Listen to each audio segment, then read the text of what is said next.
Assalamualaikum warahmatullahi wabarakatuh. Perkenalkan, nama saya Muhammad Arif Hasanain dari kelas C Ekonomi Syariah. Pada video kali ini saya akan menjelaskan materi yang saya dapatkan selama satu semester ini dalam mata kuliah ekonomi makro. Apa sih ekonomi makro itu? Ekonomi makro atau makroekonomi adalah studi tentang ekonomi secara keseluruhan seperti pertumbuhan ekonomi di suatu negara, stabilitas harga, ketenaga kerjaan, keseimbangan raja, pasar barang dan pasar uang.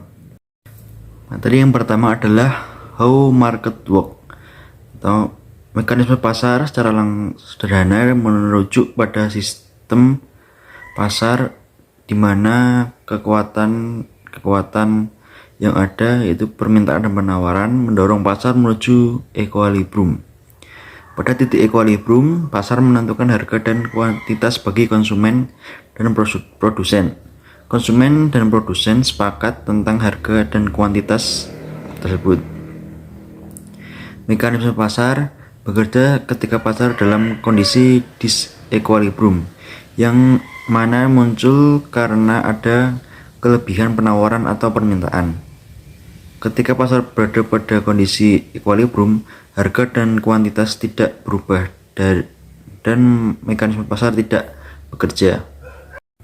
Materi yang kedua yaitu production and growth.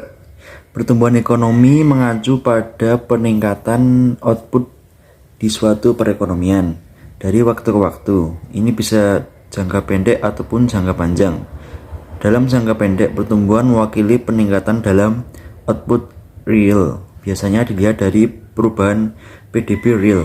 Sedangkan dalam jangka panjang, pertumbuhan mewakili peningkatan output potensial yang dapat dihasilkan oleh sebuah perekonomian di suatu negara.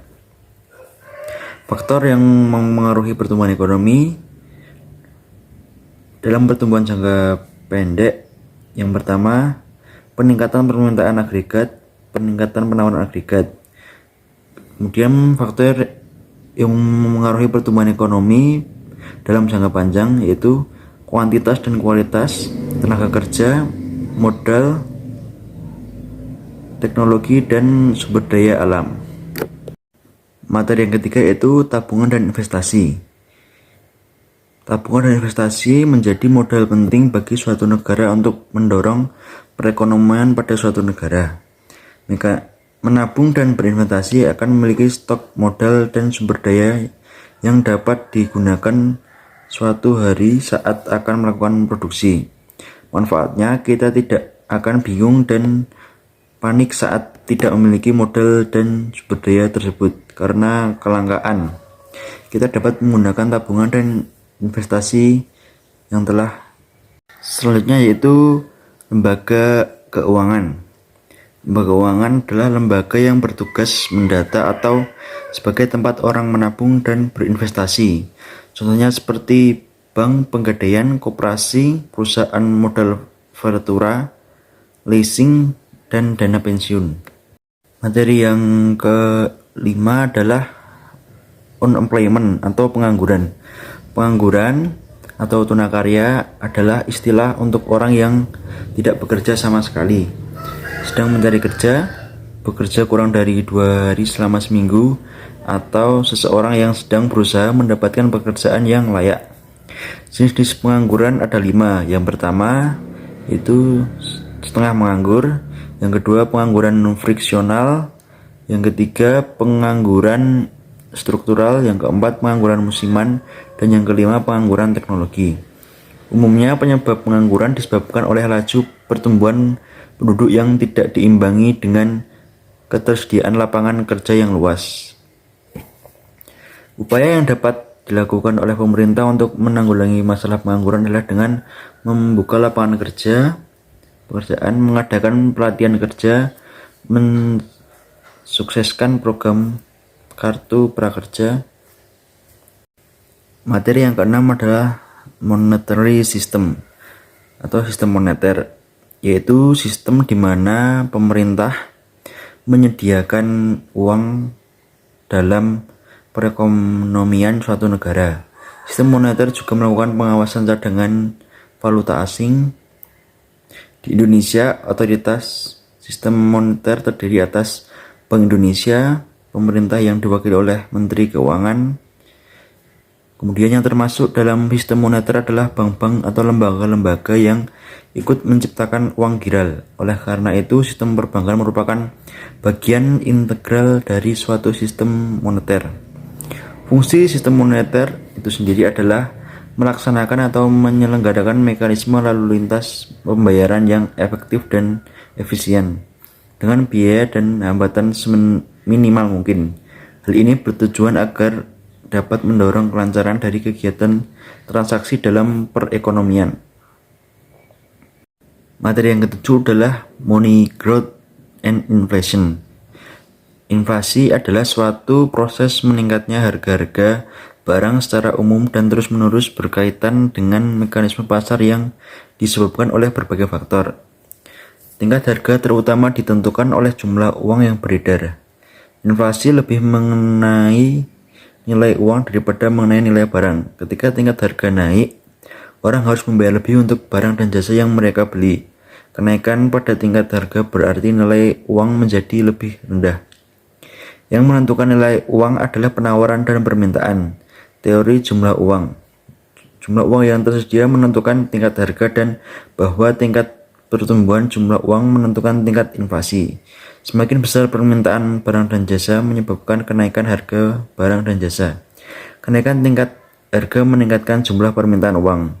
Beban inflasi adalah jenis biaya atau kerugian yang sering ditimbulkan oleh inflasi. Inflasi secara langsung menurunkan standar hidup karena inflasi menurunkan daya beli uang.